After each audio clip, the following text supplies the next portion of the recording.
Hello friends, எல்லாம் எப்படி இருக்கீங்க? நல்லா இருக்கீங்களா? இன்றைக்கி நம்ம சேனலில் என்ன பார்க்க போகிறது என்னென்னா ரவை அல்வா. அது எப்படி செய்யலான்னு பார்க்கலாம் வாங்க.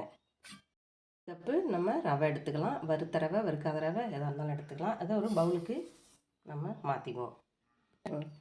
இதில் 2 கப் அளவு பால் சேர்க்கணும். இது கொதித்த பால், இது சூடாகவே இருக்கட்டும்.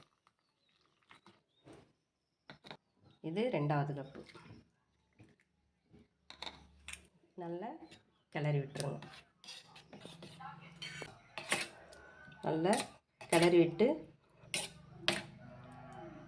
கேரமல் ரெடி பண்ணுவோம். அது வரைக்கும் இது ஊறிட்டு இருக்கட்டும். ஒரு கடாய் அடுப்பில் வச்சுக்கலாம். கடாய் சூடாகிட்டு 1 ஸ்பூன் நெய் விட்டுங்க. கொஞ்சம் முந்திரி, பாதாம் நான் 2 எடுத்துருக்கேன். இதை நல்லா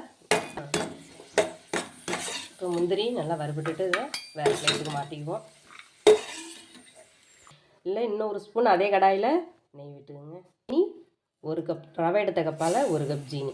உங்களுக்கு கம்மியாக வேணால் நீங்கள் கம்மியாக போட்டுக்கலாம். இல்லை அதிகம் வேணும்னா நீங்கள் 1.25 கப்பு போட்டுக்கலாம். இப்போ நமக்கு சுகர் சிரப்பு ரெடி ஆகிடுச்சு. இதில் பால் ஊற்றி ஊற வச்சுருந்தோம் இல்லையா ரவை, இதில் கலந்துங்க.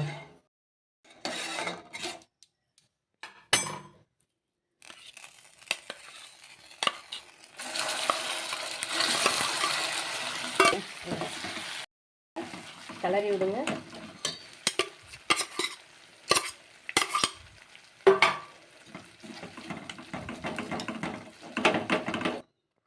இப்போ இதில் கொஞ்சமாக நம்ம நெய் விட்டுக்கலாம்.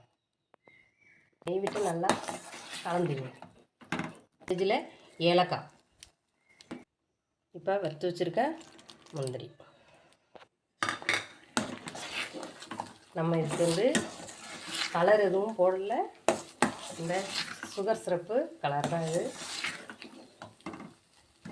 இப்போ வந்து நல்லா சுருண்டு சட்டியில் பட்டாமல் வச்சு இது பதம்.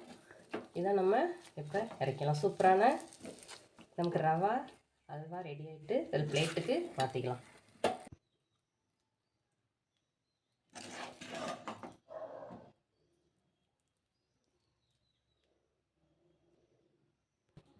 கொஞ்சம் நம்ம இதில் பாதாம் தூவிக்கலாம்.